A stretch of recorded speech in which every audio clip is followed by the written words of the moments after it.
Airports across the DMV are seeing hundreds of delays and cancellations, and it's especially true at Reagan National Airport in Virginia. DC News Now's Max Marcilla joins us live from the airport. It looks empty behind you, but Max, I know that people have been sharing some real nightmares with you.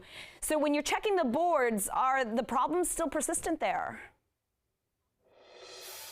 Susan, they most definitely are, and we'll show you that departure board. What you're seeing now is there have been, we counted them, 13 flights that were supposed to take off anytime from 9:59 through midnight tonight that were canceled. Most of the rest have been delayed. The problem started yesterday with the winter weather, continued as the backlog persisted, and now are again continuing into a second day. You'll hear from a few people we spoke with about some of the troubles that they've encountered, and there have been a couple of problems here at play at DCA.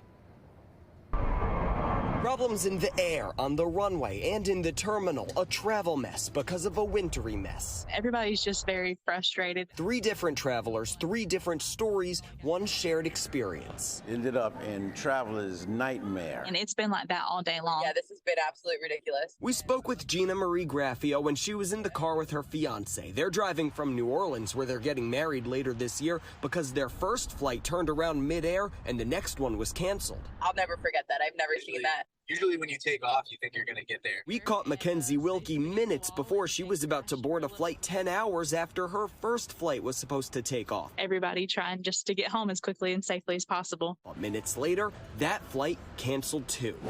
And for the people who saw their bags arrive here before they did, and it seems there are plenty of those stories, the reunion was the end of a long journey, as it was for Mike Holloman and his family. Here we are, 2 days traveling by plane, such a short distance, 2 days, and a hotel and all that other stuff included.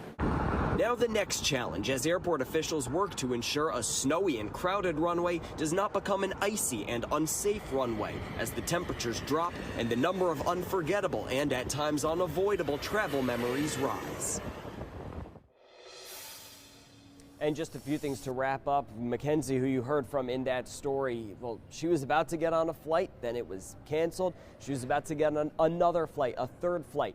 That too was also canceled. So she is without a trip home for tonight. You also saw some of the bags downstairs. There are still a massive amount of bags downstairs. We spoke with someone who said for them, the reason their bags beat them to the airport is because the weather impacted their connecting flight, which they missed. Last thing, to put a bow on what's going on at the airport, it's important to note and a good reminder that there's no federal law that requires a domestic airline to provide any sort of compensation, a hotel or a food voucher, if weather is the reason for a delay or cancellation, and it sure seems that that has been happening a number of times over the last couple of days. We'll send it back to you live from Reagan National. Max Marcilla, DC News Now.